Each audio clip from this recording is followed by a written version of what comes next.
여호와를 경외하며 그의 길을 걷는 자마다 복이 있도다. 내가 내 손이 수고한 대로 먹을 것이라. 내가 복되고 형통하리로다. 너는 평생의 예루살렘의 번영을 보며 내 자식의 자식을 볼지어다. 이스라엘에게 평강이 있을지로다.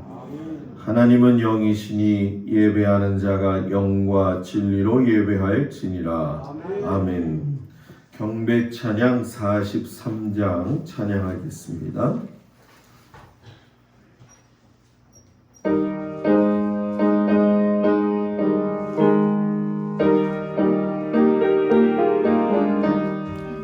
즐겁게 안식할 날, 반갑고 좋은 날, 내 맘이 편케 하니 즐겁고 기쁜 날, 이 날의 천한 만민 아버지 앞에서 참되신 삼위일체 다 찬송 내리네.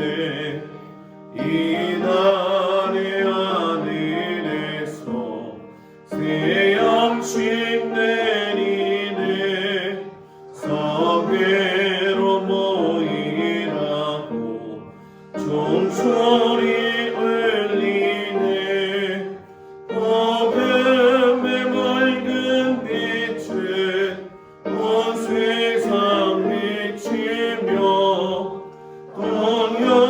동영생물이 흘러 시원케 하시네. 이 주일 지킴으로 새 은혜 입어서 영원히 쉬는 곳에 다 올라가시나. 성령께 찬미하고 성자와 또 성령 참되신 삼위일체 다 찬송 내리세. 아멘.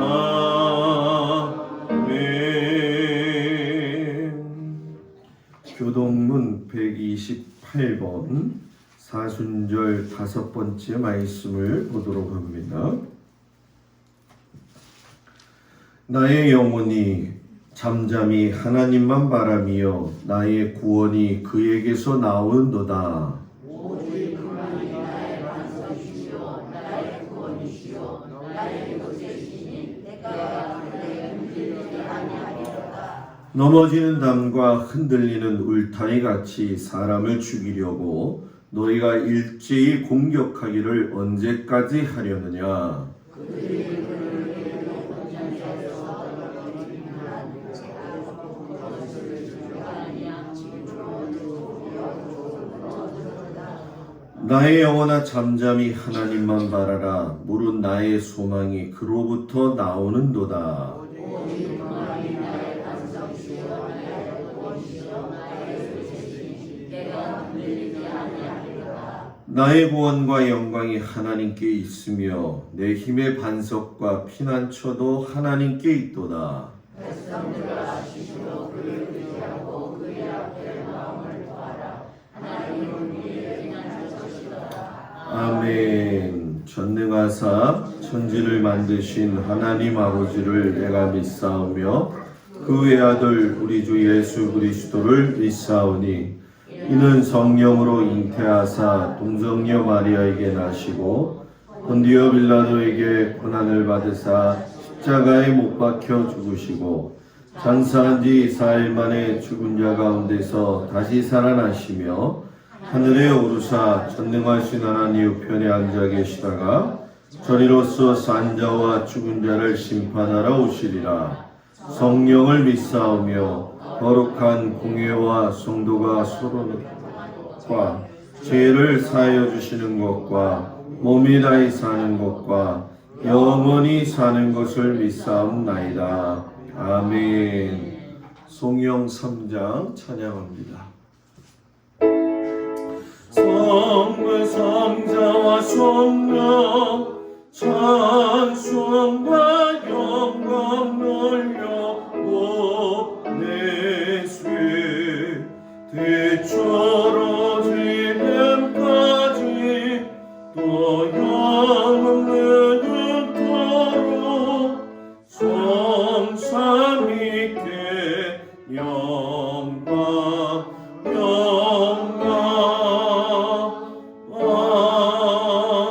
아멘. 자리에 앉습니다.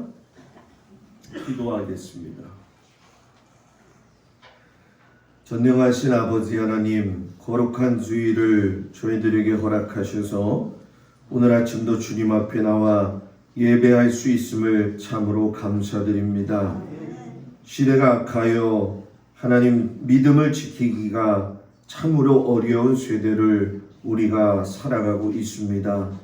밖으로는 밀려오는 코로나와 더불어서 아버지 하나님 세계의 여러 가지 좋지 않은 상황들, 또 믿음을 지키기에 너무나도 어려운 현실들이 우리들 앞에 놓여 있습니다. 또 내적으로는 우리들 마음 가운데에 하나님을 사랑하는 것 같으나 세상의 일을 우선하고 또 세상 것이 내가 먼저라고 생각하는 우리의 자의식들이 살아남아서 우리를 꿈틀거리게 하고 우리로 하여금 하나님과 가까이 가지 못하도록 하는 문제들이 얼마나 많은지 모릅니다. 이 시간 아버지 하나님 주님 앞에 간구하는 것은 아버지 하나님 우리를 불쌍히 여겨주시고 보살펴 주시기를 간절히 기도하고 원합니다. 천하의 모든 것을 다 얻는다 할지라도 아버지 하나님께서 주시는 생명의 구원을 얻지 못한다고 한다면 무슨 소용이 있겠습니까? 세상의 권력과 물질과 건강이 다 하나님 앞에서 유익한 것이 아니라 무익하신 것을 우리가 깨닫게 되어집니다. 자랑도 하지 말게 하시고 담대함을 가지고 살 수 있는 은혜를 주시기를 간절히 기도하고 원합니다. 하나님이 저희들을 이 땅에 태어나게 하시고 하나님의 자녀로 불러주시고 이 어려운 가운데서도 믿음을 지킬 수 있는 은혜를 주시니 참으로 감사를 드립니다. 하나님 이제 우리나라가 앞으로 모든 상황 속에서 아버지 코로나를 종식시키고 이제 아버지 하나님 더불어 산다고 2주 후에 발표가 그렇게 날 것이라고 많은 사람들이 생각하고 있습니다. 지나간 2년 동안 우리들의 신앙을 얽어매었던 여러 가지 좋지 않았던 이런 전염병의 모습들도 아버지 어떠한 형태의 모습으로 있든지 우리의 믿음이 하나님 앞에 온전히 세워질 수 있는 귀한 믿음의 삶과 기회로 주님 다시금 일어설 수 있는 은혜 주시기를 간절히 기도하고 원합니다. 피하는 것만이 상책이 아니라 하나님 앞에서 주신 인생 가운데 하나님을 찬양하고 경배함으로 살아계신 하나님을 더 먼저 생각할 수 있는 저희들이 되어지도록 인도하여 주옵소서. 초기 교회의 모든 성도들이 아버지 하나님 황제에 의해서 자기들의 목숨이 갈기갈기 찢어지는 그 순간 앞에서도 하나님 믿음을 가지고 자신들의 삶을 하나님 앞에 내어드리며 그들이 자신의 신앙을 고수했던 것처럼 하나님 우리도 그런 믿음을 가지고 세상을 이겨나갈 수 있는 은혜 주시기를 간절히 기도하고 원합니다. 특별히 아버지 하나님 주님 앞에 기도할 것은 이제 아버지 하나님께서 허락하셔서 이 땅 위에 새로운 대통령도 뽑으셨는데 아버지 하나님 주여 명철을 그에게 주시고 하나님 두려워할 줄 아는 마음을 허락하여 주셔서 아버지여 풍비박산나고 마음에 상처 입은 이 나라 이 땅의 백성들을 위로하고 살릴 수 있는 대통령이 되어지도록 하나님 도와주시기를 간절히 기도하고 원합니다. 대통령도 중요하지만 아버지 대통령을 뒤에서 보좌하고 있는 사람들이 또한 중요합니다. 당리당략에 의해서 움직이는 것이 아니라 좋은 사람을 뽑아서 하나님, 이 나라가 하나님이 계획하신 가운데 인도함 받을 수 있도록 주여 도와주시옵소서. 한국교회가 이것을 깨닫고 하나님 앞에 아버지 올려드리는 기도를 통해서 지도자가 진정이신 아버지 하나님의 그 왕되심을 인정하고 갈 수 있는 귀한 나라가 되어지도록 인도하여 주옵소서. 모든 백성들이 신음하고 있습니다. 주님, 새 힘을 주셔서 일어서게 하시고, 특별히 오늘도 예배에 참석하지 못한 귀한 성도들이 있습니다. 하나님, 연약한 몸 위에 주님이 불쌍히 여겨 주시옵시고 속히 쾌차하게 하여 주시어서 하나님 앞에 예배드리는 즐거움과 기쁨을 누리게 하여 주시옵시고, 우리 오늘 예배를 드리는 성도들도 하나님께 감사함으로 어떤 역경과 고난이 온다 할지라도 능히 이길 수 있는 믿음을 허락하여 주시옵소서. 우리 어르신들을 주님 붙들어 주옵소서. 원로장로님, 원로권사님들 하나님의 놀라우신 은혜와 사랑으로 품어주셔서 이 어려운 때를 잘 이겨나갈 수 있도록 하나님 은총 위에 은총을 허락하여 주시옵소서.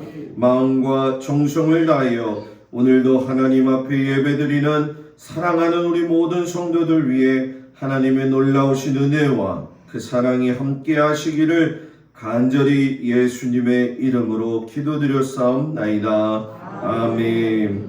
하늘에 계신 우리 아버지여, 이름이 거룩히 여김을 받으시오며 나라의 마옵시며 뜻이 하늘에서 이루어진 것 같이 땅에서도 이루어지이다. 오늘날 우리에게 일용할 양식을 주옵시고 우리가 우리에게 죄 지은 자를 사하여 준 것 같이 우리 죄를 사하여 주옵시고 우리를 시험에 들지 말게 하옵시며 다만 악에서 구하옵소서.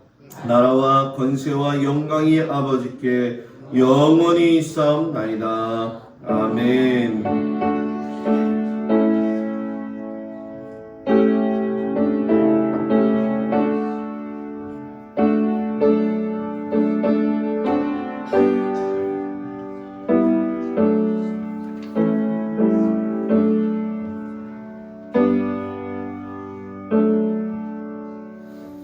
할렐루야. 우리 옆 사람하고 인사합니다. 샬롬. 우리 하나님의 사랑이 모든 성도들 가운데 함께 하시길 축복합니다. 참 어려운 일주일을 지나고 왔네요. 그렇죠? 참 어렵지만 이 어려운 때 믿음을 잘 지킬 수 있는 우리 성도들이 되기를 축복합니다. 오늘이 4월 첫 주 자녀 축복 주일입니다. 자녀들을 위해서 눈물의 기도를 멈추지 마시고 특별히 우리 어려운 가운데에서 우리 자녀들이 하나님을 찾아서 하나님 앞에 다시금 돌아올 수 있는 기회가 되도록 여러분들 같이 기도하시기를 주의 이름으로 부탁을 드립니다. 다음 주일은 여러분 종료 주일이 되어집니다. 고난주간으로 들어가는 한 주간이 시작이 되어지는데 우리를 죄 가운데에서 구원하신 그 예수님의 사랑을 다시금 기억하면서 경건하게 지내시고 특별히 이번 종료주일이 지나고 고난주간에는 4월 15일이죠. 금요일이 성금요일 해가지고서는 예수님이 십자가에 못 박히시는 그날 저녁 7시 30분에 성금요일 예배를 좀 드리겠습니다. 그래서 예배의 좀 시각을 좀 바꾸고 우리가 주님과 만날 수 있도록 준비를 좀 하도록 하겠습니다. 그리고 부활절날 당일 아침에는 성만찬이 없고 성금요일 예배 드리는 날에 성만찬을 진행하도록 하겠습니다. 그러니까 꼭 기억하시고 다른 어떤 날보다도 성금요일 예배를 잘 드리시기를 바랍니다. 1인 1년 성경 일독을 위해서 하나님 앞에 열심을 내시고 수요 성경 이야기 예배를 통해서 하나님 말씀을 깊이 하는 기회가 되시기를 바랍니다. 또 말씀드린 것처럼 부활절 부활날은 속회별로 봉헌을 해가지고 동막리 전체와 나눔을 좀 갖도록 하겠습니다. 속회별로 보셨을 때 이제 나누어 주실 좀 범위를 좀 생각하시고 좀 가까이 있는 분들, 이쪽 지역 말고 저쪽 넘모나 분원이 쪽에 있는 분들은 같이 저하고 좀 다니시던지 이렇게 좀 짜가지고 차질 없이 이렇게 해서 동막리에다가 이번에는 전부 다 부활의 소식을 좀 알리는 그런 시간을 갖겠습니다. 굉장히 고민을 많이 했어요. 이걸 어떤 방법을 하는 게 좋을까. 그러다가 개인별로 하는 것보다 중요한 게 아니라 이걸 같이 해서 하나님 앞에 영광 돌리고 같이 교회가 하나가 돼야 되겠다 했으니까 여러분들 같이 기도하면서 함께 하시기를 바랍니다. 저녁 예배 시간이 오늘 저녁부터 바뀝니다. 몇 시였죠? 7시였는데 7시 30분으로 예배가 이제 하절기로 들어가면서 늦추어지겠습니다. 꼭 기억을 하시고 수요일 예배는 7시죠? 7시 반입니다. 수요일 예배는 너무 잊지 마시고 저녁 예배는 무조건 몇 시? 7시 반이다 라고 하는 거 꼭 기억하십시오. 헌금위원 오늘 박상주 권사님, 김정자 권사님이신데 소식 들어서 다 아시겠지만 신용표 집사님과 김용옥 권사님으로 4월로 맡아주시고 이렇게 바꾸도록 좀 했습니다. 소망석 속회가 이번 주인데 가능한지 연락 주시고 제 생각에는 이번 주 금요일이 아닌 다음 주 금요일쯤 했으면 좋겠다라는 생각은 들어요. 그렇게 생각을 하시고 다음 주 금요일 날 한다 생각하시고 이번 주간 중간부터는 교회 부착을 위해서 다니겠습니다. 그래서 가서 제가 기도하고 함께하는 그런 시간을 갖도록 하겠습니다. 여러분들 꼭 기억하시고 함께 기도해 주시기를 바랍니다. 우리 하나님 앞에 220장 부르시면서 귀한 예물을 주님 앞에 드리겠습니다.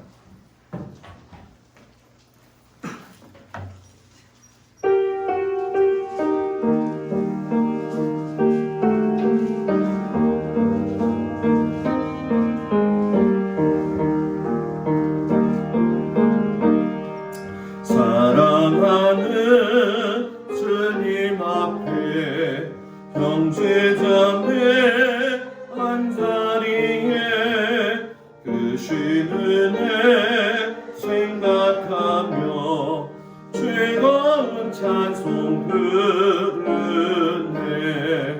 내 주 예수 오늘 받아 모든 사랑 내 몸같이 환란근심 위로하고 진심으로 사랑하세.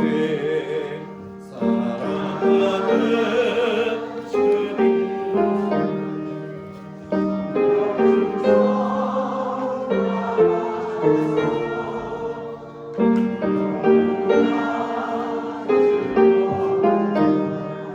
주님만 임소성이네. 우리 주님 거룩한 손 제자들의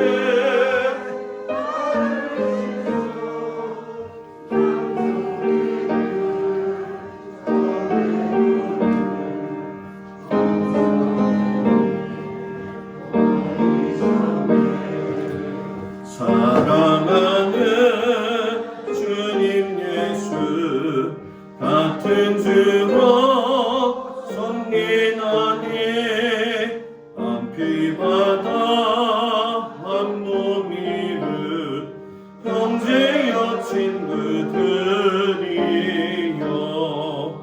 한 몸같이 친밀하고 마음으로 하나 되어 우리 주님 그 신 뜻을 지성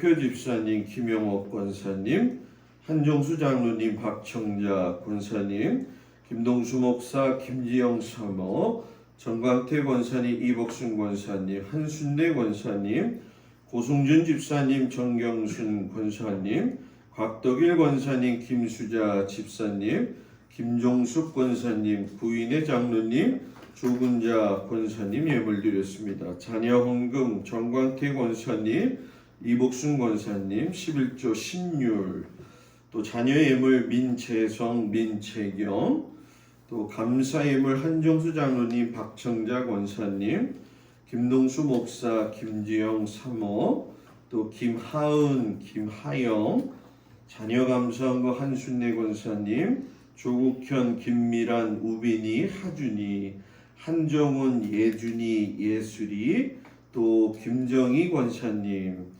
고승호 집사님, 김찬자 권사님, 고경인, 장수진, 하음이, 하준이, 손형종, 또 신초롱, 신소라, 신율,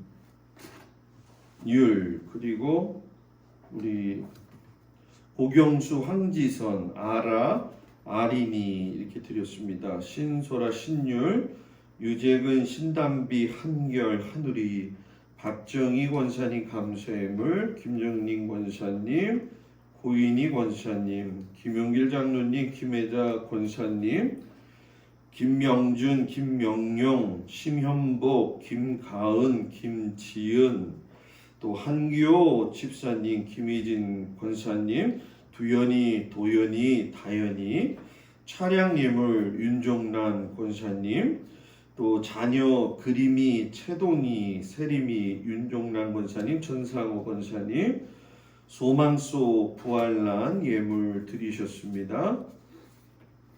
또 무명으로 감사드리셨고, 곽덕일 권사님, 김수자 집사님, 김종숙 권사님, 강옥순 권사님, 구인의 장로님, 조은자 권사님, 유영애 권사님 드렸습니다. 기도합니다.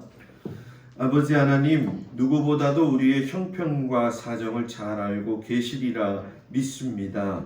하나님, 정성 들여 하나님 앞에 드리는 이 예물을 하나님 기억하여 주시옵시고, 사람에게 바쳐지는 예물이 아닌 하나님 나라에 바쳐지는 귀한 예물임을 기억하사 하나님께서 쌓을 곳을 쳐다보시고 차고도 넘치고 흔들리게 넘치도록 인도하시고, 모든 가정에 하나님 분천과 샘이 마르지 아니하고 넘치게 하여 주시옵소서.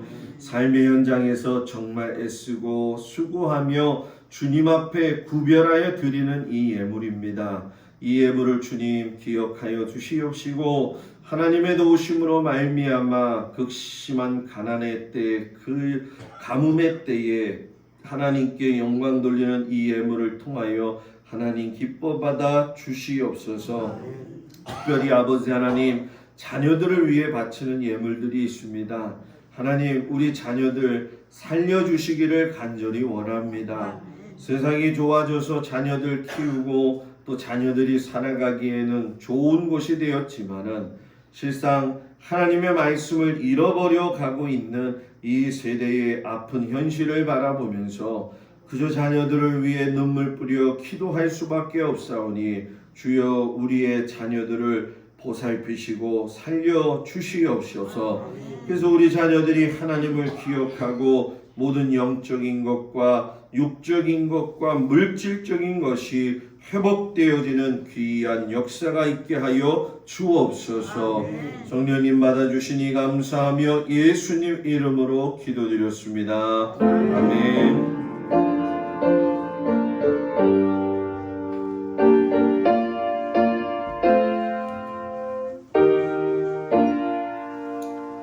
자리에 앉습니다.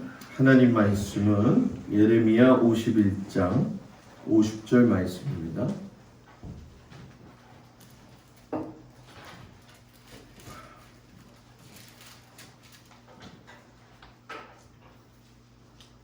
예레미야 51장 50절 한 절 말씀이 되었습니다.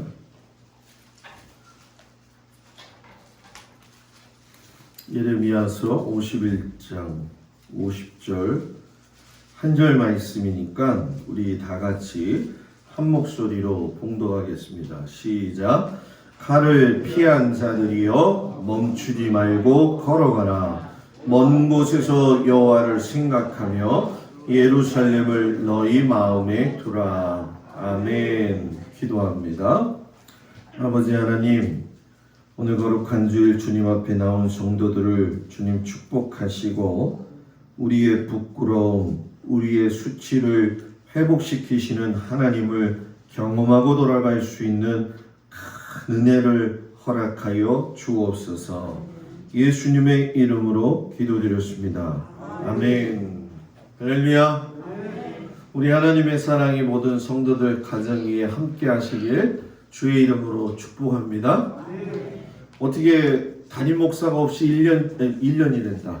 일주일 지내보니까 어떠세요?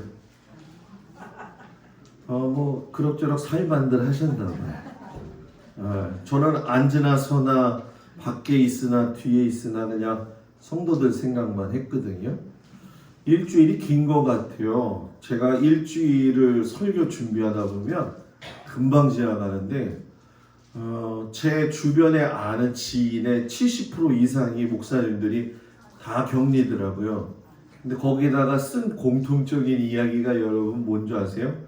교인들은 목사님 잘 됐습니다. 이참에 휴가 받았다고 생각하세요. 똑같은 얘기를 하는 거예요. 그런데 목사님들이 끝나고 나서 하는 말, 이런 휴가는 안 가는 게 낫지, 이렇게 결론을 내리더라고요.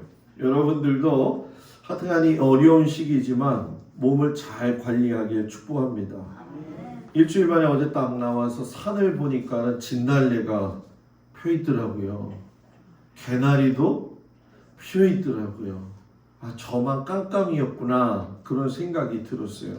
한 주간 동안 우리 설교해 주시느냐고 혼나셨던 한정수 장로님 참 감사드리고, 그래도 감사드린 건 뭐냐면 또 아멘하고 또 하시잖아요, 그죠? 이제 수요일 날 어려움에 봉착이 됐는데 제 목회 생활 4, 5년 만에 저희 집사람이 설교한 건 처음이었어요. 이번 주 수요일 날 예배 보신 분들은 난생 처음 여러분들이 설교를 들은 겁니다. 아주 기가 막히죠. 그래서 종종 시킨다고 했더니 뭐 아무래도 데모가 날 것 같아서 그냥 안 될 것 같아요. 제가 아프지 않는 게 낫지. 그리고 여러분들한테 좀 부탁을 드릴게요. 뭐냐 하면 제가 직접 이렇게 경험을 해보니까 진짜 감기 걸린 사람이 있고요. 진짜 코로나인 줄 모르고 넘어가는 사람도 많더라고요. 이렇게 젊은 친구들은 몸에 왕성함이 있어서 그런지 코로나 걸렸는데도 그냥 가볍게 넘어간대요. 그런데 또 어떤 사람은 진짜 코감기가 오고 목감기가 왔는데, 저도 요번 주 말고 계속 한 겨울 내내 2-3번은 코감기와 목감기를 지났어요. 근데 감으로 저는 이제 알지요. 그죠? 그런데 지금은 이렇게 우리 모든 성도들이 서로를 이상하게 쳐다보지도 말아야 되고요. 이제 다음 주가 지나게 되면은 마스크를 이 안에서만 쓸 수 있게 하고 나머지는 다 해제를 한다고 하더라고요. 전 세계적으로 우리나라가 처음 그 일을 한다고 이야기를 하는데 그런 것 같아요. 우리가 남의 아픔이나 남의 어려움 경험해 봐야 돼요. 제가 경험해 보니까 우리는 지금 이럴 때에 이렇게 됐지만 우리 홍 집사님은 참 어려웠겠구나 하는 그런 마음이 무척 들더라고요. 그래서 자기 몸 관리는 참으로 잘 하되 오해는 하지 말고, 저 사람 기침하니까 저거 코로나 아니야 이렇게 그냥 짜려보지 말고 항상 그럴 수도 있고 안 그럴 수도 있다. 그러니까 이런 시대를 살아가고 있는 것만큼 지혜롭게 우리가 살아갈 수 있기를 주의 이름으로 축복을 드립니다. 오늘 주일 아침에는 우리의 수치를 회복시키시는 하나님의 라는 제목을 가지고 말씀의 은혜를 좀 나누겠습니다.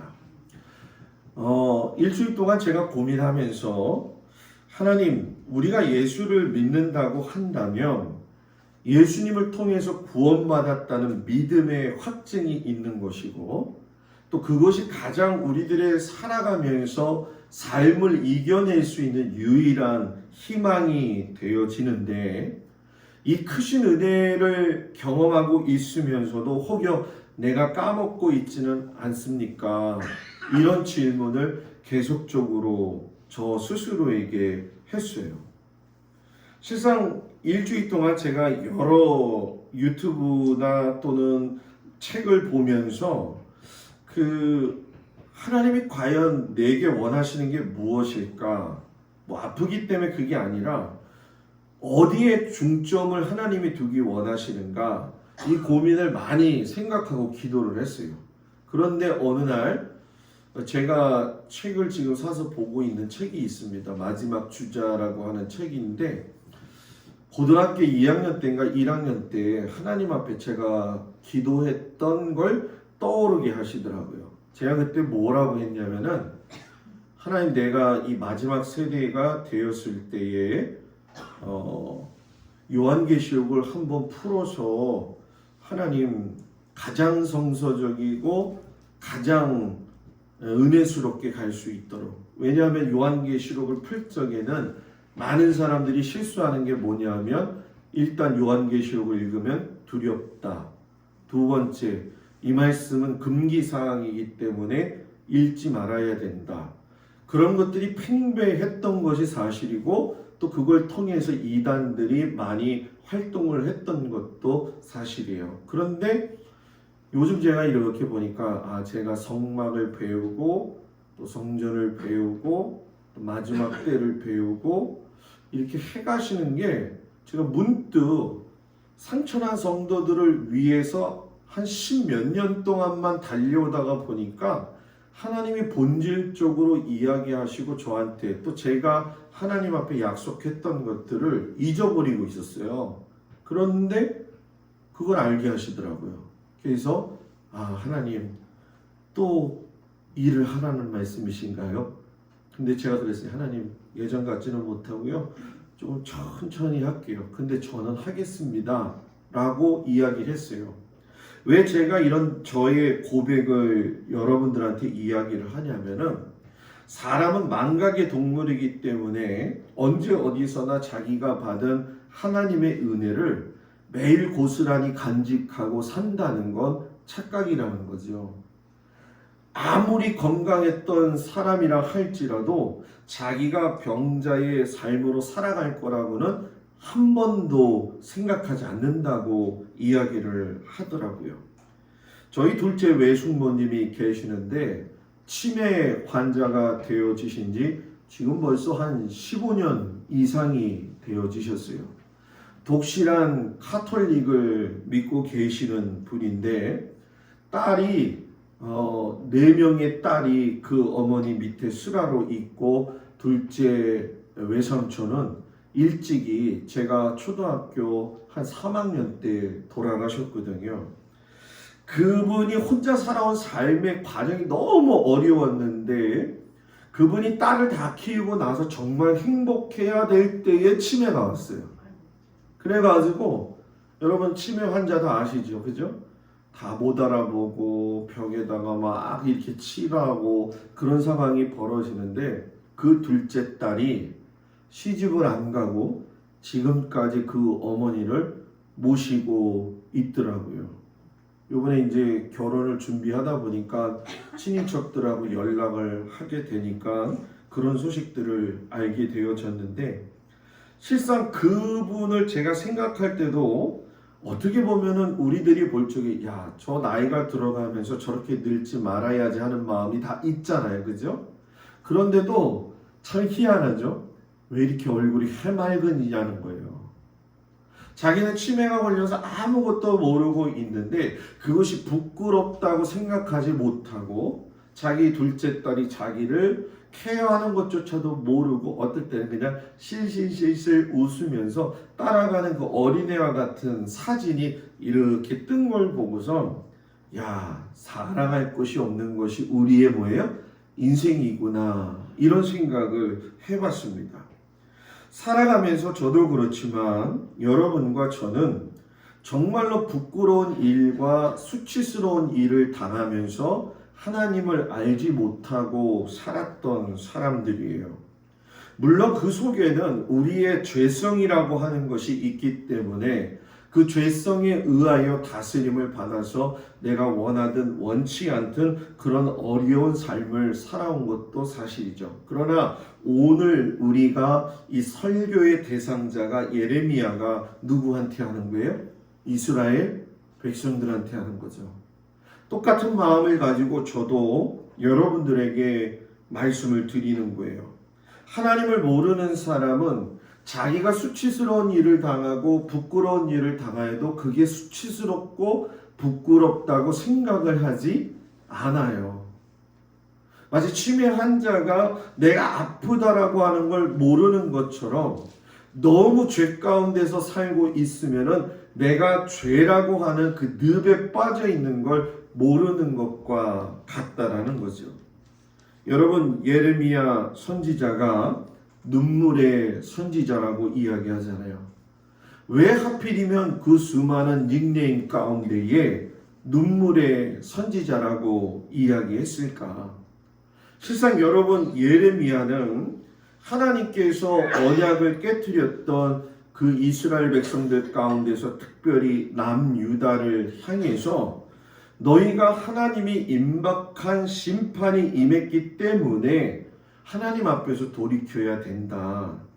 그걸 정말로 눈물을 흘리면서 그들에게 경고의 말씀을 주었고 전했는데 이스라엘 백성들이 그의 말을 한 사람도 귀 기울이지 않더라는 거예요. 여러분, 내가 누군가를 위해서 눈물 뿌려 기도해 보신 분들은 그 심정을 알 거라고 저는 생각을 해요. 간혹가다 우리가 자녀 축복주일이지만 자녀들을 위해서 기도해도 자녀들이 내 마음을 모를 때도 있고 자녀들의 아픔의 현실 속에서 동떨어진 나의 모습을 볼 때마다 마음 많이 아픈 거 느끼는 거 여러분 기억하실 거예요. 그러면서도 자녀들을 놓지 않는 이유는 뭐예요? 내가 자녀를 뭐예요? 사랑하기 때문에 그렇다는 거죠. 예레미야도 그랬고 예레미야에게 그 마음을 주신 하나님도 똑같은 마음이었다는 거예요. 비록 예레미야가 하나님의 말씀을 전하는 선지자로서 이야기를 했지만 막상 그 사람의 눈을 통해 가지고서는 예루살렘 성전이 바벨론에 의해 가지고 완전히 파괴되어지는 걸 두 눈으로 목도한 거죠. 비참함의 그 비참함을 눈으로 본 사람. 실상 여러분, 우리가 벌써 성경을 읽은 지 100일이 넘어가게 되잖아요. 이스라엘 백성들이 충분히 하나님의 나라의 법을 따라서 살 수 있었음에도 불구하고 그리고 하나님이 약속하신 레위기 26장의 그 삶을 통해서 축복을 받을 수 있는데도 불구하고 여러분 참 희한한 게 뭐냐면 들어도 순종할 것처럼 이야기하다가 사정이 조금만 나아지면 사람은 곁길로 이상하게 가더라는 거죠. 내가 너희를 택하였고 아브라함과 더불어 맺은 언약들을 너희를 통해 가지고서는 다시금 일으킬 것이다 라고 말씀하셨음에도 불구하고 그들은 하나님의 말씀에 더 귀 기울이지 아니했고 다른 나라를 섬기고 있는 우상들에 대해서 더 관심을 가졌죠. 왕정시대 지난 주간에 여러분들 보셔서 아시겠지만 하나님은 계속 돌아와 라고 이야기하는데 자기의 개인적인 생각이 옳기 때문에 하나님의 말씀을 듣지 않아요. 저는 이게 우리의 모습이라고 생각을 해요. 하나님은 쉴 새 없이 우리 믿는 자들로 하여금 하나님의 백성으로 아름답게 살아가기를 원하시죠. 그런데 우리들은 어느 정도 순간 이 정도면 됐어라고 했을 때에 가장 큰 위험 앞에 놓여 있다는 것을 놓치고 살 때가 많이 있어요. 이런 상황 속에서 목회자가 여러분들을 바라봤을 때의 마음도 예레미야 같다라고 하는 것을 알으셔야 됩니다. 근데 제일 중요한 건 이런 수치를 당하고 부끄러움을 당하면서 자기가 죄의 늪에 빠져서 결과적인 삶이 완전히 피폐해지고 있는데도 하나님이 오늘 회복과 격려의 말씀을 주신다는 거예요. 그래서 저는 오늘 설교 말씀이 여러분들 가운데의 신앙이 다시금 회복될 수 있는 은혜의 말씀이 되어지기를 주의 이름으로 축복을 드립니다. 그러면 여러분, 하나님이 우리의 수치스러움을 어떻게 회복시키시느냐? 하나님의 말씀만이 우리의 수치를 회복시켜 주신다는 거예요. 오늘 성경이 딱 한 구절이기 때문에 잊어먹지 않기 딱 좋을 것 같아요. 그죠? 네, 괜찮아요. 잊어먹어도. 칼을 피한 자들이요. 이렇게 시작을 해요. 예레미야가 칼을 피한 자들이요 라고 이야기했을 때에는 칼이 가지고 있는 의미가 있는 거죠. 성경에서 칼은 여러분 두 가지의 의미가 있어요. 하나는 파괴와 전쟁을 일으키는 칼 그 자체의 속성이죠. 또 하나는 뭐냐 하면 하나님의 살아있는 말씀으로서 칼에 대한 이야기가 있습니다.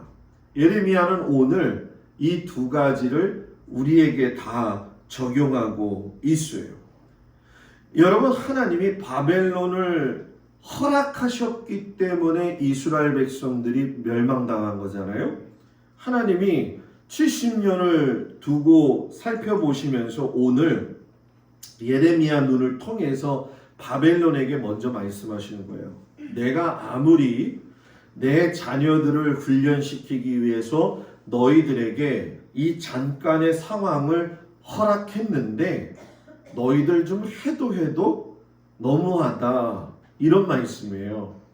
내가 너희들에게 내 자녀를 맡긴 것은 내 자녀들이 어느 정도 깨닫고 돌아오기 위해서 너희들을 수단으로 쓴 것인데도 불구하고 바벨론 너희들은 뭐예요? 너무나도 악하게 행하면서 살았다고 이야기를 하시는 거죠. 그러니까 하나님의 칼이 누구를 향해서 있냐면 지금 제일 먼저는 바벨론을 향해서 있는 거예요. 파괴를 위해서 파괴를 위한 사용되어지는 칼이 아니라 내가 이제 너희들을 갖다가 도구로 삼았던 것을 다시금 이스라엘 백성들로 하여금 살아날 수 있도록 도려내는 칼이 되게 하시겠다는 거죠. 그러니까 하나님을 알지 못하는 바벨론 사람들에게는 심판의 칼이기도 하지만 이스라엘 백성들에게는 다시금 이 땅에서 살 수 있는 하나님의 살아있는 생명의 말씀으로 오셨다라는 거죠. 여러분, 믿음의 사람이 이 세상에서 살 수 있는 비결은 딱 한 가지밖에 없습니다. 그건 뭐냐? 말씀이 답이라는 거예요. 하나님의 말씀이. 이 하나님의 말씀이 인쇄되어졌고 우리들이 볼 때에는 그냥 읽는 과정 속에 있기 때문에 그렇지만 이 하나님의 말씀인 성경에는 하나님의 모든 의도, 하나님의 나의 가정과 나의 교회와 나의 일터와 이 민족과 이 전 세계와 전 우주를 사랑하고 움직이시는 모든 내용이 함축되어져 있다는 거죠. 그래서 성경을 아는 것은 그냥 읽는 것이 중요한 게 아니라 성경을 통해서 누구의 마음을 알아야 돼요? 하나님의 마음을 알아야 돼요. 안타깝게도 오늘 이 시대를 살아가면서 느끼는 건 마치 자녀들이 부모의 마음을 잘 모르는 것처럼 예수를 믿는다고 하지만 하나님의 마음을 제대로 읽지 못하는 때가 얼마나 많은지 모릅니다. 여러분 50장 35절 37절에 보게 되면 그 앞에 이런 말씀을 해요.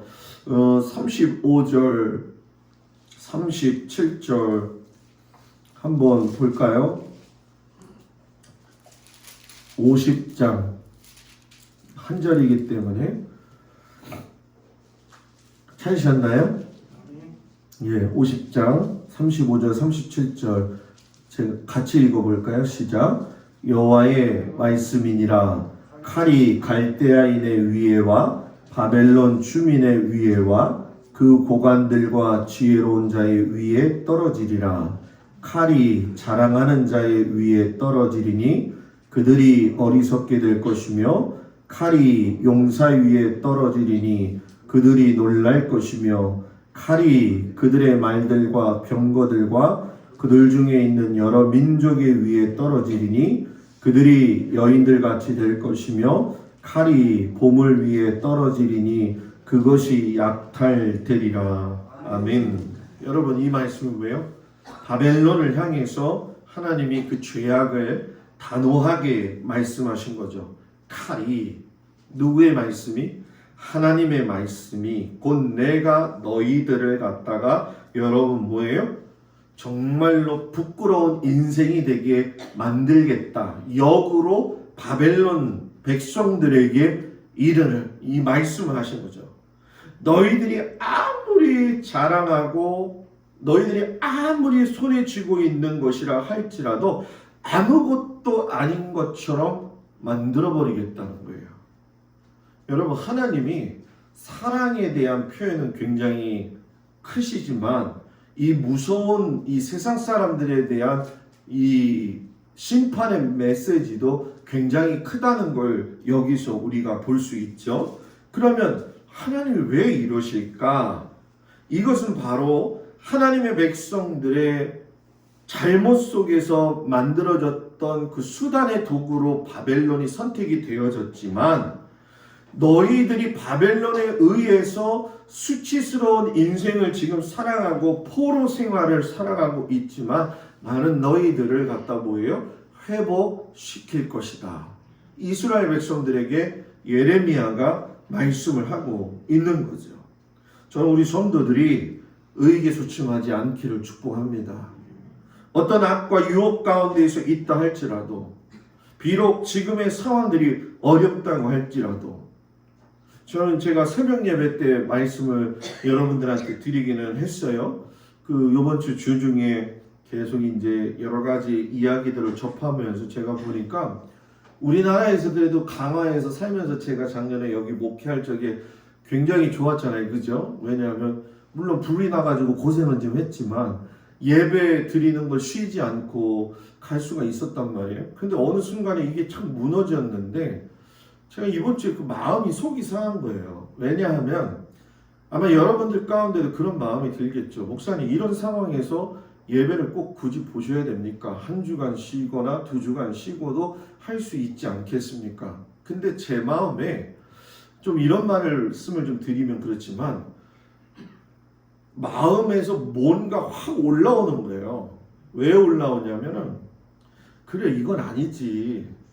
우리 교회가 언제부터 세상의 정부에 의해서 한 번도 당해보지 못했던 격리라고 하는 이름 하에서 이렇게 예배를 못 드리게 한 적이 있던가. 일본 순사시대 빼놓고는 없더라고요. 그때도 여러분 교회가 앞서서 죄를 범했잖아요. 그죠? 그런데 문헌을 찾아서 읽다 보니까 깜짝 놀란 거예요. 가나가 여러분 우리나라 전체 전국에서 예배를 안 보겠다고 선언한 데가 제일 첫 번째더라고요. 그거 아셨어요 여러분? 모르셨죠? 이 전염병이 시작이 되어질 적에 강화 지역 내에 기독교, 강화 지역 내에 천주교, 강화 지역 내에 절들이 합해가지고 성명서를 발표했더라고요. 우리는 이제부터 예배를 보지 않겠습니다. 근데 이게 2년 넘게 될 줄 누가 알았겠냐는 거예요. 전혀 몰랐죠. 저도 뭐 서울에서 있었을 때에 이 정도까지다라는 생각은 못 했는데 제가 직접 당하면서 느끼는 게 뭐냐면 내가 이렇게 코로나라고 하는 거로 인해서 확진되어 가지고 내일 만약에 죽는다라고 한다면 나는 뭐 해야 될까? 집사람하고 저녁 식사를 해야 될까? 애들을 불러다 놓고 마지막 만찬을 해야 될까?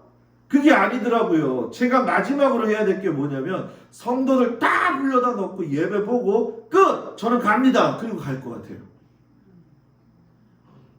여러분 안 그래요? 야, 우리 목사님이 드디어 코로나 앓고 나더니 이상해졌구나. 막 그렇게 보십니까?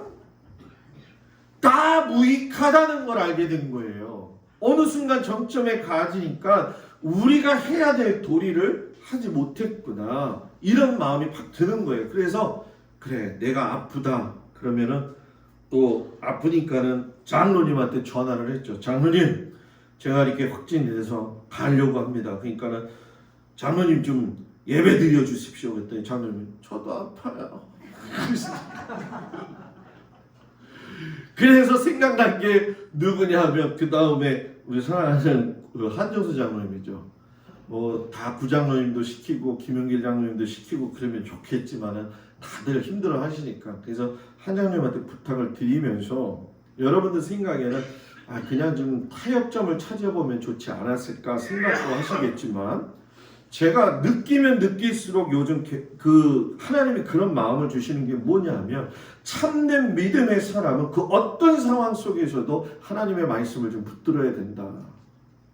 도미티안 황제가 초기 교회, 여러분이 잘 알고 있는 이 네로 황제가 죽고 난 다음에 도미티안 황제가 로마의 황제가 되어지면서 초기 교회 기독교인들을 갖다가 어마무시하게 잡아 죽였습니다, 여러분. 그냥 죽인 게 아니에요. 살갗을 베껴서 죽이고요. 사지에 못을 박아가지고 죽이고요. X자로 매달려서 죽이고요.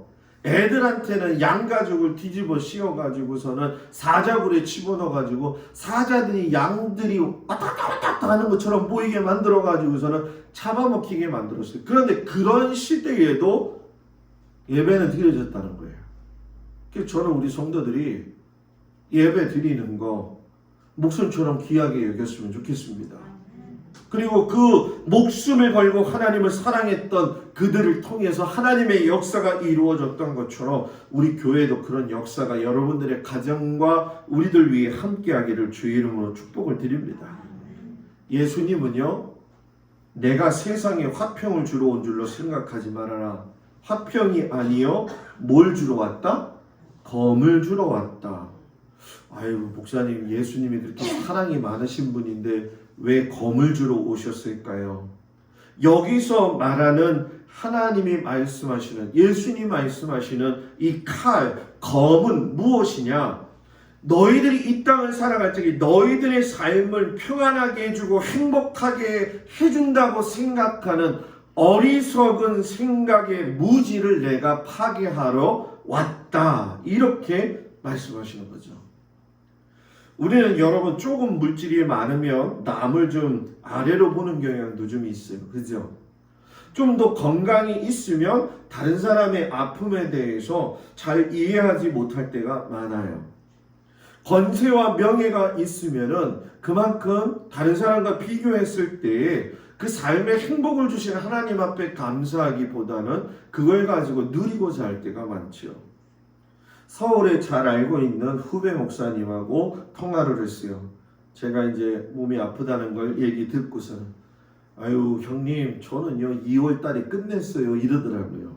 그러면서 서울 얘기를 잠깐 이렇게 하다 보니까 지난주에도 자기 그 아는 후배 아버님이 코로나로 인해서 소천을 하셨는데도 시신을 집어넣을 수 있는 냉장고가 없더라는 거예요. 그래서 그냥 끄집어서 옆에다 놔두고 아주 뭐 정신이 없다고 얘기하더래요. 근데 제가 이렇게 보니까 이게 아픈 정도고 누가 이렇게 뭐 건강하냐 아니면 아파서 돌아가실 거냐 이걸 얘기를 장담을 못 하겠더라고요. 왜냐하면 지병이 있든 없든 간에 그거는 여러분 하나님의 소관이지 우리의 소관은 아니다라고 하는 거를 요번에 느꼈어요. 여러분, 진정한 믿음의 사람이 이 땅에서 살아갈 적에 저와 여러분에게 하나님이 주신 소망은 이 땅에서의 소망이 아니에요. 많은 사람들이 그러잖아요. 아유 목사님 저 빨리 하나님 나라 가고 싶어요. 하나님 나라에 가서 살고 싶어요. 근데 막상 코로나 걸려가지고 돌아가신다고 생각하면 또 안 가려고 하잖아요. 그 미국의 제일 복음주의적 설교가인 리처드 백스터 목사님도 이분도 돌아가셨거든요. 코로나로 인해 가지고서는 그분의 소장된 내용을 제가 다 가지고 있을 정도로 굉장히 그 복음주의적이고 미래적인 이 대안이 많이 있는 분이에요. 근데 그분이 백신을 이제 초창기 때 거부를 하시고 이제 돌아가신 거예요. 근데 또 믿음 좋은 저희 친구 하나도 나도 백신 안 맞을래 해가지고 전 가족이 백신 안 맞고서는 버텼어요. 또 버텨가지고서는 지지난주에 위중증 환자로 걸려가지고선 3명 다 병원으로 끌려가가지고서는 살다가 나오면서 백신 안 맞았으니까 돈 다 내고 가세요 해가지고 돈 다 내고 왔다는 거예요. 이제 어떤 경우는 그래요. 목사들의 삶 속에서 이 백신이 뭐 666이냐 짐승표냐, 여러분 어떤 사회를 통제하는 속에 있어서 이 백신이 요번에 사용되어진 건 사실이에요. 그러나 한쪽으로는 또 생명을 구원할 수 있는 어떤 방어선을 연결해 놓은 것도 사실이에요. 저도 3차 맞았고 여러분들도 3차 맞았는데 돌파해서 들어오잖아요. 제가 딱 생각한 게 뭐냐, 야, 죄라고 하는 게 이런 거구나. 내가 예수 믿었으니까 이만큼이면 됐겠지라고 생각했을 때에 죄는 파고 들어오는구나. 3차 맞아서 나는 걸리지 않을 거야 라고 하면서 제가 얼마나 의기양양하게 돌아다녔습니까? 그죠? 그 마스크도 설명할 때는 오늘만 쓸 거예요. 왜냐하면 보통 격리기간 끝나서 3일 정도는 이렇게 사람들한테 피해를 주지 말아라, 이 통계학적으로 나와 있더라고요. 그래서 다음 주에 설교할 적에는 설교할 때는 이걸 빼겠어요. 지금 얼마나 여러분들이 저의 잘생긴 얼굴을 못 봐서 가슴이 아프겠어요. 그죠? 다음 주에는 그냥 빵긋빵긋하게 보여드릴게요. 이 백신에 대한 문제 때문에 많은 사람이 믿음이 혼돈이 되는 건 사실이에요. 그런데 제가 어느 정도 이렇게 상황 속에서 와가지고 결정을 내린 게 뭐냐면, 사회가 통제되어지는 요한계시록에서 나오고 있는 부분하고 상충되어지는 부분들이 과연 어디가 있는가라고 봤을 때에 666표냐, 뭐 짐승의 표를 어떻게 받아야 되느냐, 또 사회 통제가 어떻게 되어지느냐, 한 수단으로서 예는 되어질 수 있는데 지금 여러 가지 여건상 정황상 맞지 않는 부분들이 몇 가지가 있어요. 그래서 그 부분은 제가 여러분들한테 약속드린 것처럼 올해가 또 지나가야지, 성경을 다 읽어야지 하나씩 비밀을 여러분들한테 소개할 수가 있을 것 같아요. 지금 다 풀어놓으면 내년에 할 게 없잖아요, 제가. 그죠? 그러니까 그거에 대한 좀 생각을 가지시고 여러분들 좀 기대와 소망을 가지고 하나님 앞에 온전히 믿음의 삶을 살아가기를 축복합니다. 하나님의 말씀을 검으로 갖고 오셨다라고 하는 건 결국 너희는 하나님의 말씀 곧 나의 말을 듣고 너의 영과 혼과 육이 쪼개어짐으로 하나님의 기뻐하시고 온전하신 뜻이 무엇인지를 너희가 제대로 알고 하나님 앞에 너희의 삶을 드려라 라고 하는 거죠. 하나님의 손아귀에 들려있는 이 칼은 세상을 향해서는 심판의 칼이 되어지겠지만 우리에게 있어서는 좌우의 날선검이 되어지셔가지고 우리가 말씀을 들을 때에 혼과 영과 골수와 관절이 쪼개지는 산 경험을 하게 되어진다는 거예요. 어때? 요즘 이렇게 좀 쪼개집니까? 네? 하나님의 말씀 들으면 좀 쪼개지는 기분이 드세요? 목사님 말씀이 어려서 머리가 쪼개지는 것 같아요. 이렇게 얘기는 할 수 있을지 모르겠지만 대다수의 사람들이 여러분 경청하지 않는다는 걸 우리 이 시대가 다 알고 있잖아요. 아이들한테 여러분 보십시오. 아이들이 말 들어요, 안 들어요? 잘 안 들어요. 엊그젠가요? 그 충격적인 그 뉴스 하나 나왔더라고요. 나이 드신 그 어르신한테 전철에서 어떤 젊은 친구가 아주 그냥 못된 욕을 하고 했나 봐요. 근데 그게 고스란히 유튜브에 찍혀가지고서는 방송이 된 거예요. 근데 그 아들이 유튜브를 또 우연하게 보다가 저 당하고 있는 사람이 누구냐 보니까는 자기 아버지인 거예요. 깜짝 놀라가지고서는 저 사람 좀 찾게 해달라고 하는 그런 게시글까지 떴거든요. 요즘 세대가 여러분 그런 세대가 된 거예요. 그래서 여러분 정말 무서운 게 뭐냐면 여러분 의사한테 칼을 줄 수도 있고요. 강도한테도 칼을 줄 수가 있어요. 근데 뭐가 달라요? 용도가 달라요.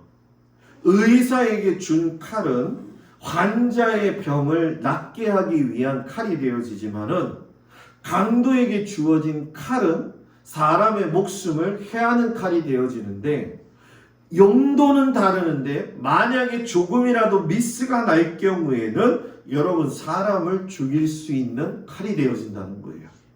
그러나 하나님의 말씀의 칼은 잠시 잠깐의 내가 어려움으로 인하여서 그 말씀 때문에 막 마음이 복잡해지고 내가 왜 이 말씀을 들어야 되느냐, 이 말씀이 내 혼과 영과 골육을 쪼개지는데 막 내 마음속에서 이 말씀을 듣고 싶지 않은 말씀들이 있어요 없어요?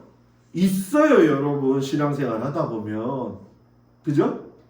막 하나님의 말씀이 들어올 적에 안다고요, 알아요 하는 그런 말씀들이 있다는 거예요. 그런데 그 칼을 인식하고 그 칼에 의해서 내 마음과 내 삶이 쪼개어진다고 한다면 사람은 하나님을 알 수 있는 지정의를 통해서 하나님을 경험할 수 있는 은혜를 주신다는 거예요. 근데 그게 어디냐? 바로 예배라는 거죠.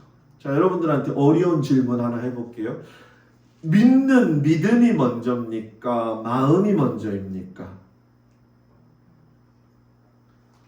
생각하고 있다 집에 갔다가 오셔서 얘기하실래요? 믿음이 먼저인 것 같아요? 마음이 먼저인 것 같아요? 옛날에 우리 어르신들 진짜 그 믿음이 있었기 때문에 지금의 한국교회가 있지요. 여러분 믿으십니까? 이 자동으로 나오잖아요. 그죠? 아멘, 아멘. 믿습니까? 아멘 나오잖아요. 그죠? 여러분 예전에 그 믿음이 있었기 때문에 지금의 한국교회가 있어요. 근데 넌센스가 있죠. 왜? 90년대 때 가가지고서는 사회 속에서 기독교가 엄청나게 손가락질 받았어요. 그 믿음 좋다는 게. 그럼 뭐가 문제냐? 믿음이 목사님 당연히 중요한 건지를 여러분들한테 말씀드리지만 믿음을 움직이는 그것은 마음에서 시작이 돼요. 성경에 나오잖아요. 마음으로 믿어 의에 이르게 하신다. 마음이 사람이 좋아야 돼요. 저는 늘 그렇지만 하나님 예수 믿는 사람은 착해야 돼요. 자, 옆 사람 보고 착해야 돼요. 네. 이건 여러분 절대 불변의 진리입니다. 예수 믿는 사람은요 착해야 돼요. 이 착한 사람들 보면 어떨 때 그러죠. 아유 참 저거 바보 같고 세상에서 저렇게 살 수 있나 저거. 그래도 착해요. 때린 놈은 발 못 뻗고 자지만 맞은 놈은 발 뻗고 자잖아요. 그럼 목사님 맨날 맞으라는 건가요? 여기서 중요한 건 여러분 하나님이 참 이상하게도 바벨론을 시켜서 그렇게 하신 이유는 뭐냐면 결국은 너가 쪼개지지 않아지면 내가 너를 밑바닥까지 끌고 내려가겠다는 거예요. 이게 세상 방법하고 하나님의 방법이 다른 거예요. 그러면 밑바닥까지 끌고 내려가시면 그건 죽이기 위해서 내려가신 거냐? 맞나요? 살리시기 위해서 내려간 거예요. 요나가 그렇게 하나님 말씀 안 듣다가 가장 밑바닥에 물고기 뱃속까지 들어가잖아요. 물고기 뱃속까지. 그래서 저는 우리 모든 성도들이 아멘 할 적에 두 손 두 발 다 들고 저도 그 찬송 참 많이 불렀어요. 전부여 의지 없소서 손 들고 이렇게 부르면 괜찮은데 또 얼마나 구슬프게 부르든 주 나를 확대하시면 이 막 웃는 분들도 좀 많이 봤거든요. 근데 있잖아요. 그거 참 신기하죠. 그 기도 그 찬송 부르고 나온 다음에 눈이 쌩쌩해져요. 더 쌩쌩해지더라고요. 정말 정말 밑바닥까지 내려간 사람은 하나님 아니면 살 수 없다는 걸 알게 되는 거예요. 이스라엘 백성들이 바벨론에 끌려가가지고 70년, 50년을 포로 생활하니까 그 속에서 나를 밑바닥까지 내려가게 하셨던 그 하나님에 대한 그 갈급함이 생겨지니까 오늘 예레미야를 통해 가지고서는 여러분 뭐예요? 너희들로 하여금 다시금 내가 일어서게 하셨다는 거죠. 그래서 여러분 내가 좀 밑바닥으로 내려가는 것 같으면 내가 하나님 앞에서 어떤 모습을 가지고 지금 살아가고 있느냐 한번 생각해 봐야 되는 거죠. 사도 바울이 디모데 후서의 2장 15절에 보면 이런 말씀을 하셨어요. 너는 진리의 말씀을 옳게 분별하며 부끄러울 것이 없는 일꾼으로 인정된 자로 자신을 하나님 앞에 드리기를 힘쓰라. 옳게 분별해라. 무슨 말로? 진리의 말씀으로. 말씀만이 그 사람의 삶의 획을 그을 수 있다는 거예요. 그리고 제일 중요한 건 뭐냐? 저도 그렇지만 여러분들도 구원의 성장통을 이겨내야 수치스러움이 회복되어진다는 거예요. 여러분 성장통이 뭐죠?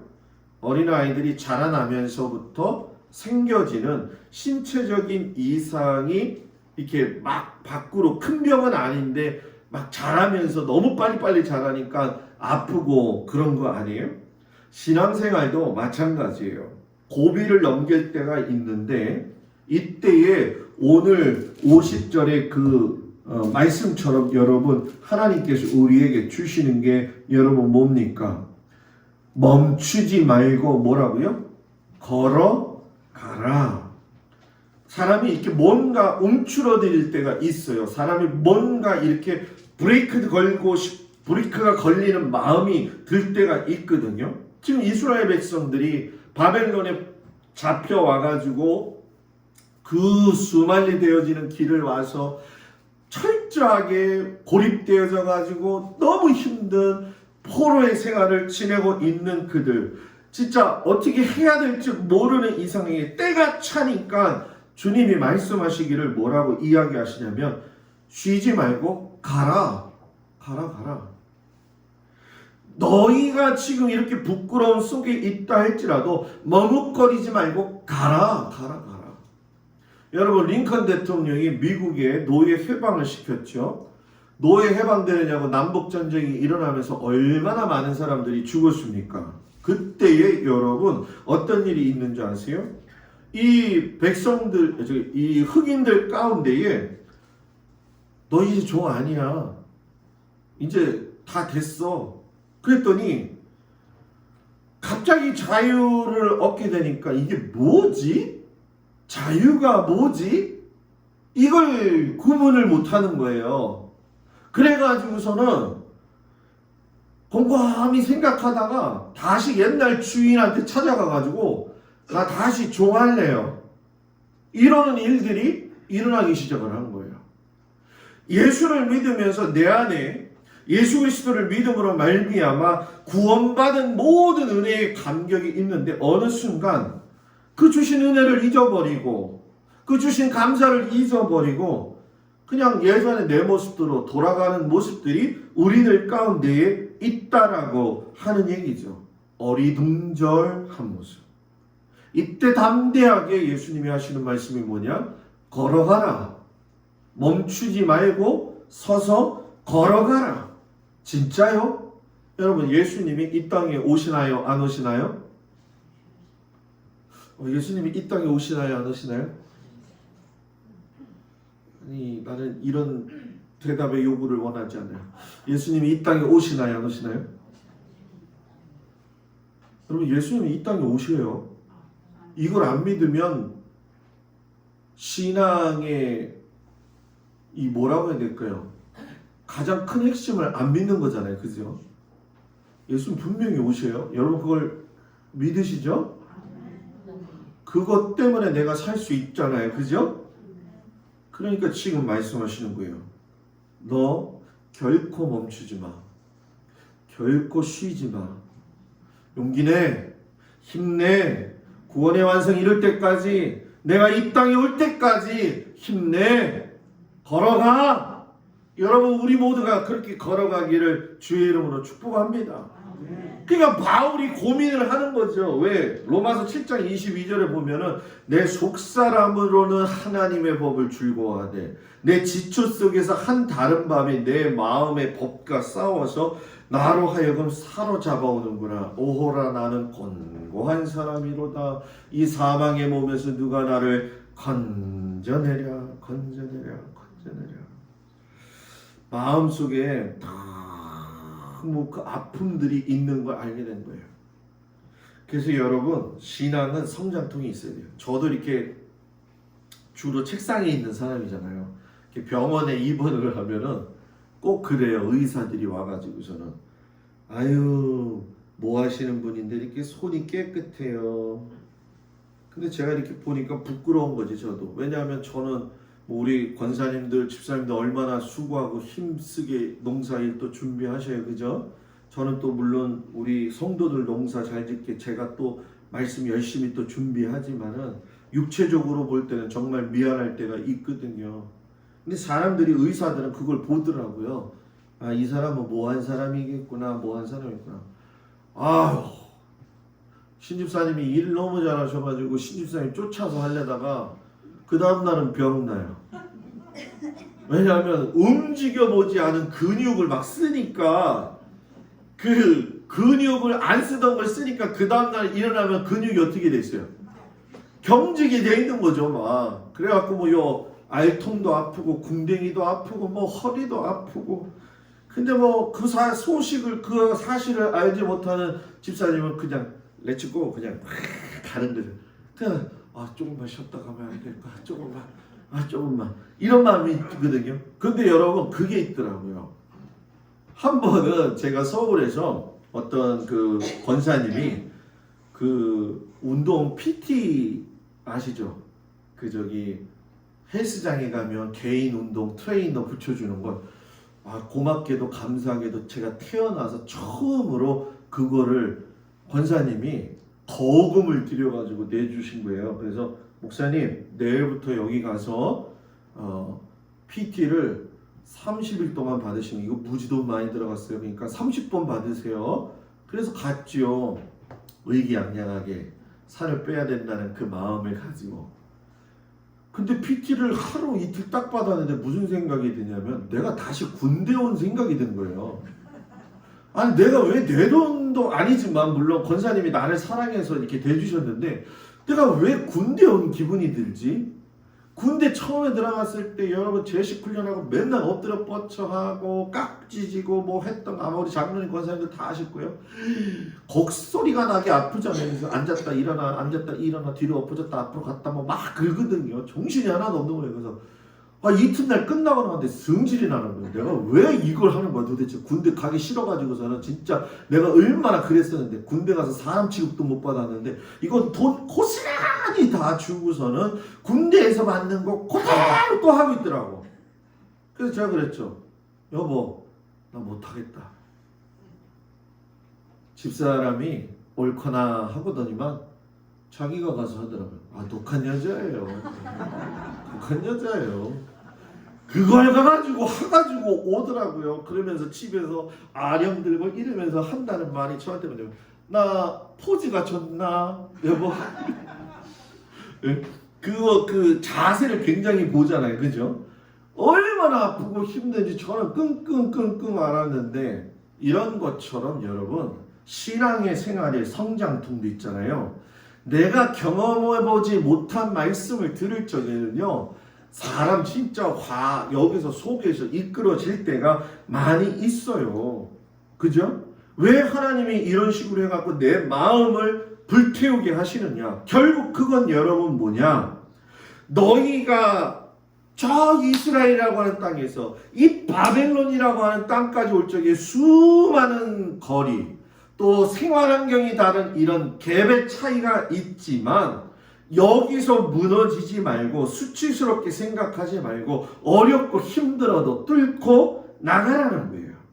여러분 예수를 믿으면서 하나님의 백성이 생각되어질 적에 가장 시험에 들기 좋은 것 중에 한 가지가 뭐냐면, 이건 시험이 아니라 테스트 유혹인데, 내가 한 번 은혜 받은 거 가지고 일평생을 내가 유지하며 살 수 있다는 건 그냥 착각입니다. 받은 복을 세어 보아라. 내 복? 응? 내 복?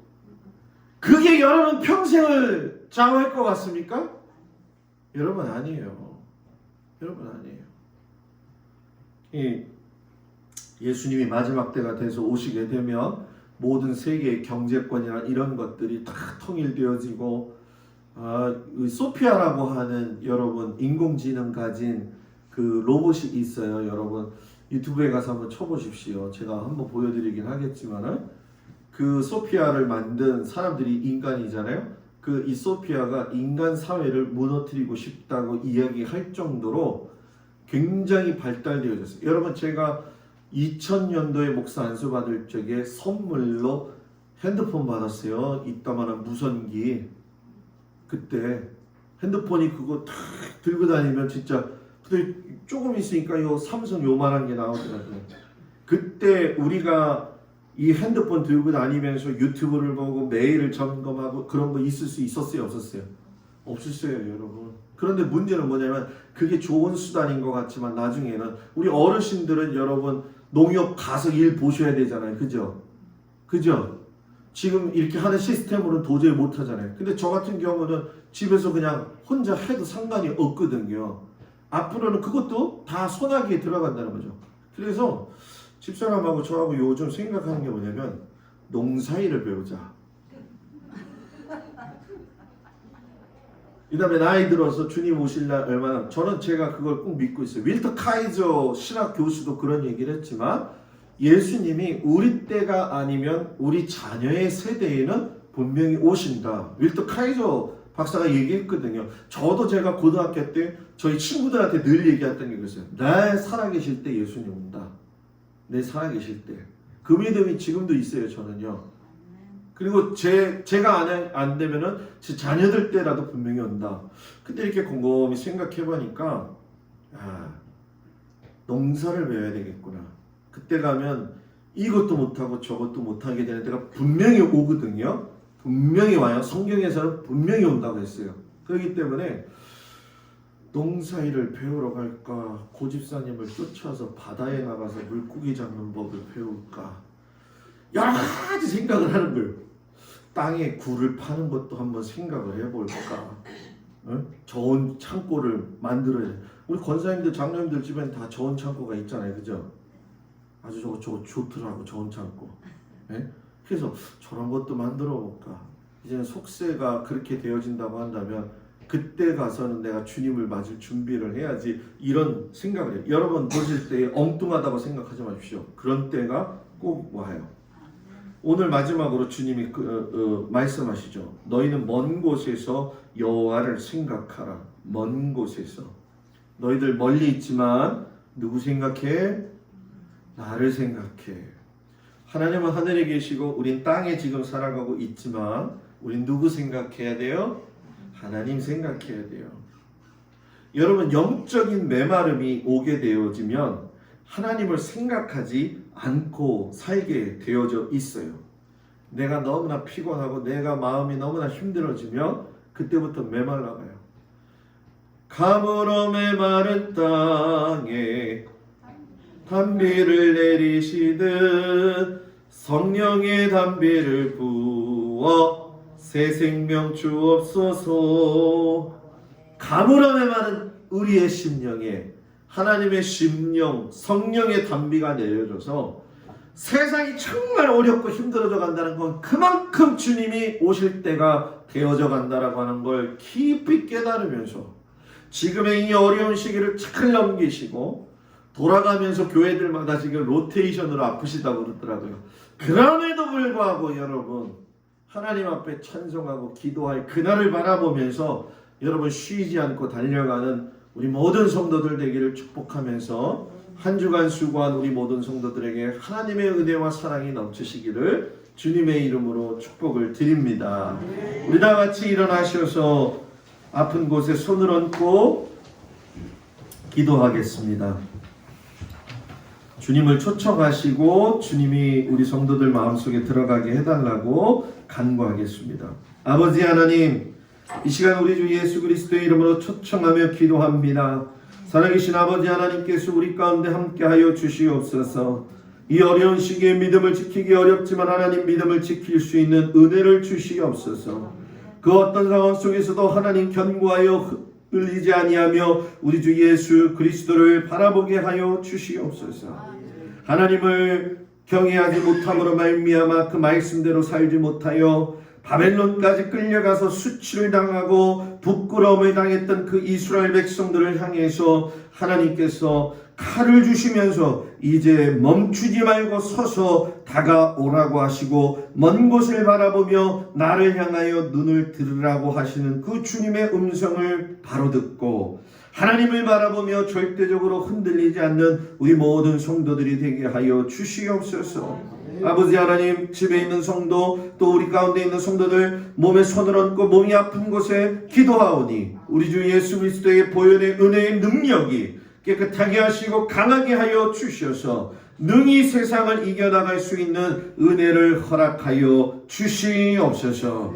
이제는 우리 주 예수 그리스도의 은혜와 우리를 사랑하시는 아버지 하나님의 그 놀라우신 사랑과 성령님의 도우시고 인도하시고 위로하심이 이제금 아버지 하나님 수치를 당하고 부끄러움을 당하여 숨어있던 우리들이 우리 주 예수 그리스도의 능력으로 그 손을 붙잡고 일어서서 다시금 세상을 향하여 믿음으로 승리하며 나아갈 수 있도록 우리 모든 성도들 위해 하나님 함께하여 주시기를 간절히 축원하옵나이다. 아멘.